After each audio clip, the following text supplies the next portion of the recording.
We begin CBS 4 News at 11 with breaking news now. The Supreme Court has just denied the 11th hour attempt by an Indiana man on death row. Good evening, everyone. Thanks for joining us. I'm Bob Donaldson. And I'm Chelsea Helms. Benjamin Ritchie will be put to death at 1 a.m. That is for the September 2000 murder of Beech Grove police officer William Toney. Tonight, the Supreme Court ruled that his execution can move forward.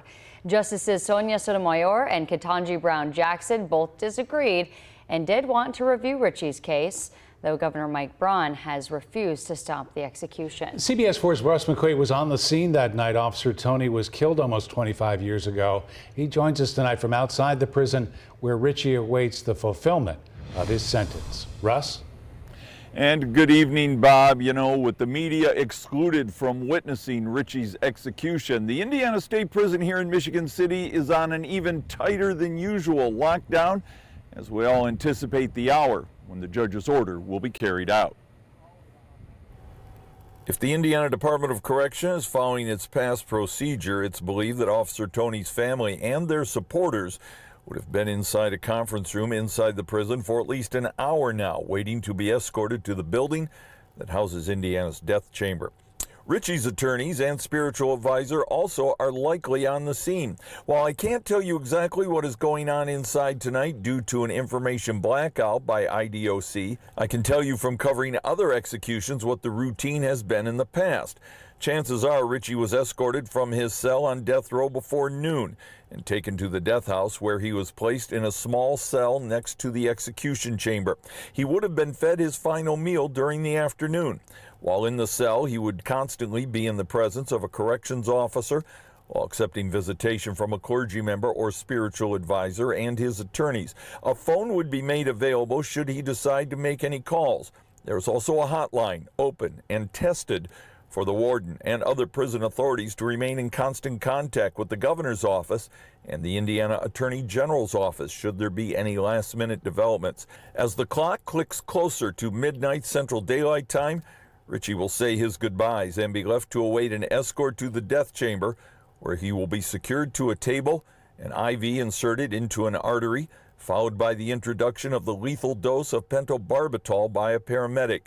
There are two physicians in the room, one an Indiana Department of Correction physician, another an independent doctor, ready to stand by and pronounce the time of death. Ritchie has been granted 5 witnesses to his execution. The Toney family has a maximum of 8 seats in the room. When it is over, an IDOC employee will deliver us a written statement that will also be posted on the department website, but won't take any questions. The IDOC execution team is made up of volunteers. They come from facilities all around the state of Indiana. Their identities perhaps not even known to other staff members. Leading up to this, they were practicing about once a month, and then in the last month, once a week, to make sure that this execution comes off as clinically clean as possible. We should know by about 2:30 in the morning, Indianapolis time, about the final word on the execution of Benjamin Ritchie. Bob and Chelsea?